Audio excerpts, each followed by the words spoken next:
Interest. Sorry guys, मुझे नहीं पता था कि तुम लोगों में ऐसा कुछ रिचुअल होता है। हाँ, प्रे तो करना चाहिए। हम हमेशा खाने से पहले अल्लाह ताला से प्रे करते हैं। यस, रिचुअल नहीं स्पिरिचुअल। हम ही पहले भगवान को भोग ऑफर करते हैं और उसके बाद प्रे करके खाते हैं। लेकिन तुम्हारा भगवान यहाँ आके कैसे खा सकता है? जैसे वो तुम्हारी दुआ कानों से सुन सकता है, वो वैसे ही यहाँ पर आके खा भी सकता है। भगवान का फॉर्म पर्सनल है। अगर वो कानों से सुन सकते हैं तो मुंह से आके खा भी सकते हैं। उनके कान और मुंह दोनों है। शालिनी, तुम प्रे नहीं करती खाना खाने से पहले? नहीं, लेकिन मेरे चाचा ने एक बार कहा था कि हमको वो गॉड ऑफ फूड को और फार्मर्स को थैंक यू बोलना चाहिए। You mean Annapurna Devi? What? God of food. Yes, हमें उन्हें थैंक करना चाहिए और साथ में फार्मर्स को भी।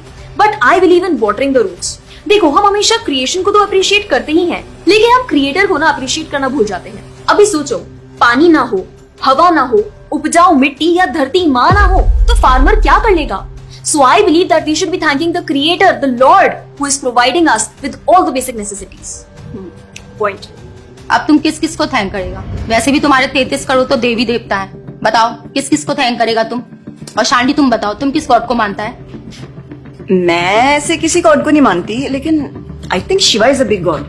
सी, I am very sorry, but आपने अपने वो बड़े भगवान का स्टोरी तो सुना होगा ना, जहाँ वो अपनी मरी हुई वाइफ को शोल्डर पर लेकर पूरे इंडिया का चक्कर लगा रहा है। अब तुम मुझे बताओ, जो गॉड अपनी वाइफ के मरने पे ऐसे कॉमन मैन की तरह रोता है, वो गॉड हो सकता है क्या?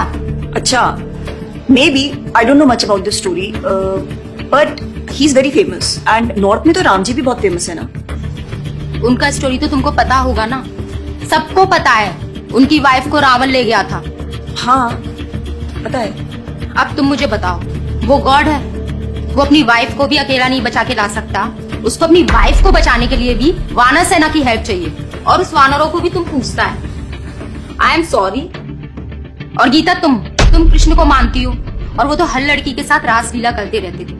ऐसा कैसा कैरेक्टर है गॉड का जिसे हर लड़की से प्यार हो जाता है? और वो खुद डर के अपना जन्मस्थान छोड़कर चले गए थे। गॉड को कभी डर लगता है क्या? और जिसे खुद डर लग रहा है, वो तुम लोगों की हेल्प कैसे करेगा? शिट यार, this is so complicated and confusing. It is confusing because you are following the wrong path. It is very beautiful and sacred. I will show you the right path. Enough, Asifa. I know what you're trying to do. And Shalini, कुछ भी confusing नहीं है। You know what the problem is कि तुझे पता ही नहीं है, क्योंकि तूने आज तक शास्त्र ही नहीं पढ़े हैं। तो पता कैसे चलेगा कि क्या सही है और क्या गलत? जन्म कर्म च मे दिव्यम एवं योवेति तत्वतः त्यक्त्वा देहम पुनर्जन्म नैति मामेति सो अर्जुन। भगवान की लीलाओं को समझना इतना आसान नहीं है। उसके लिए शास्त्रों का अध्ययन करना पड़ता है, और वो भी एक प्रामाणिक गुरु के अंडर रह के उनकी शरण लेके। अब अगर तुमने शास्त्र पढ़े होते तो तुमको ये पता होता कि शिव जी ने जो इमोशंस उसमें दिखाए थे वो शोक नहीं, विरह था। विरह विरह दोनों सेम नहीं होते क्या? Let's start from the basics. शोक इज मटेरियल एंड विरह इज स्पिरिचुअल। शोक ना दुख की अनुभूति कराता है, whereas जो विरह है उसमें जो सेपरेशन की फीलिंग होती है ना, वो सुख का अनुभव कराती है।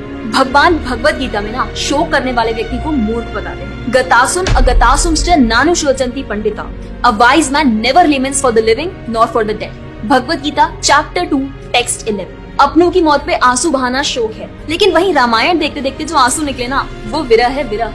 और ऐसे विरह से हमारा भगवान के प्रति प्रेम बढ़ता है। तो जिस तरह से शिव जी ने विरह को दिखाया था, उसी तरह राम जी भी सीता मैया के जाने के बाद विरह में भटकते हुए रो रहे हैं।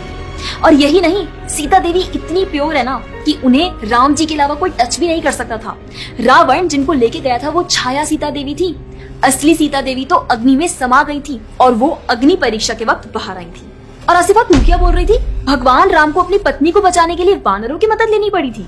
I mean, God is all powerful, right? हाँ, आई मीन वो अकेले भी तो मार सकते थे ना।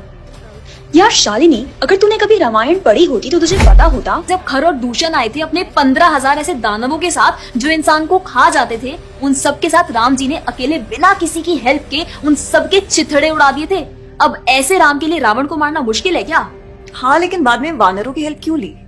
उनको अपनी सेवा में लगाने के लिए, उनकी ग्लोरीज बढ़ाने के लिए।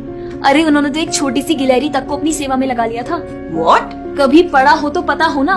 खैर, और हम हनुमान जी की पूजा इसीलिए करते हैं क्योंकि भगवान तक पहुंचने का रास्ता उनके भक्तों की सेवा है। जब भगवान देखते हैं कि मेरे भक्तों का गुणगान हो रहा है या कोई सेवा कर रहा है तो वो बहुत खुश होते हैं। जैसे मैं तेरी मॉम के सामने अगर तेरी तारीफ करूं तो वो खुश होती है ना। पॉइंट। इसी तरह भगवान हमसे खुश होते हैं जब हम उनके भक्तों की सेवा करते हैं, पूजा करते हैं। और रही बात 33 करोड़ देवी देवता की, आसिफा तो मुझे ये बता, what is your favourite genre in movies? Psychological thriller. और शालिनी तेरी?